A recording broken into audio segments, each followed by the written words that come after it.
Dari mana cara kita membuat pupuk pembenah tanah yang paling mudah? Ini saya kasih cara buatnya sederhana. Jenengan bisa praktek ya, selain nanti, tapi orang Indonesia itu saya ajari pun kadang-kadang senangannya beli kok Bapak Ibu. Tapi saya tunjukkan rahasianya. Bagaimana cara membuat pembenah tanah? Jenengan sudah punya air cucian beras, betul ya? Punya air cucian beras, tinggal nambah bakteri yang bisa mengolah tanah yang keras supaya menjadi gembur. Bagaimanakah caranya? Berarti kita cari bakteri-bakteri lokal yang bisa menggemburkan dan menyuburkan tanah kembali. Bakteri itu adanya di mana? Ada dua. Yang pertama, kita akan ambil tanah dari bawah pohon bambu. Sebenarnya bukan tanahnya. Jenengan tahu daun bambu yang sudah jatuh, betul ya? Di dalamnya itu kan daun bambu akhirnya tambah lama tambah busuk, betul ya? Ketika busuk, di situ ada mikroorganisme yang kita akan ambil. Nah, itu artinya mikroorganismenya yang sudah pasif.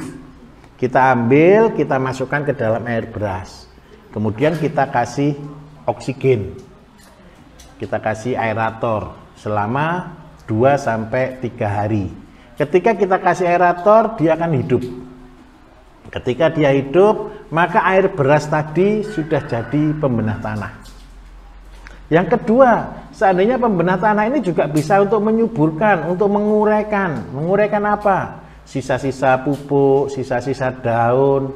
Contoh, tadi saya lihat sepanjang jalan tadi, banyak padi-padi yang sudah merah. Padi-padi merah itu kenapa kok bisa padinya merah? Selain karena sundep, juga karena kan begini, padi itu kan masih ada jerami, betul ya? Terus ditraktor langsung, betul kan? Setelah ditraktor langsung, jeraminya tertimbun dalam tanah. Pembusukan baru mulai berjalan. Pembusukan daun ini baru mulai berjalan. Sehingga apa? Ketika jenengan daunnya belum busuk, terus jenengan tanami padi, maka padinya pasti panas. Kenapa kok panas? Oh, di dalam keluar gas.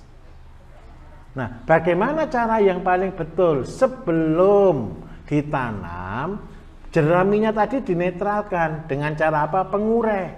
Pengurai terbagus dari mana? Yang pertama, bisa dari bakteri dari daun pinus.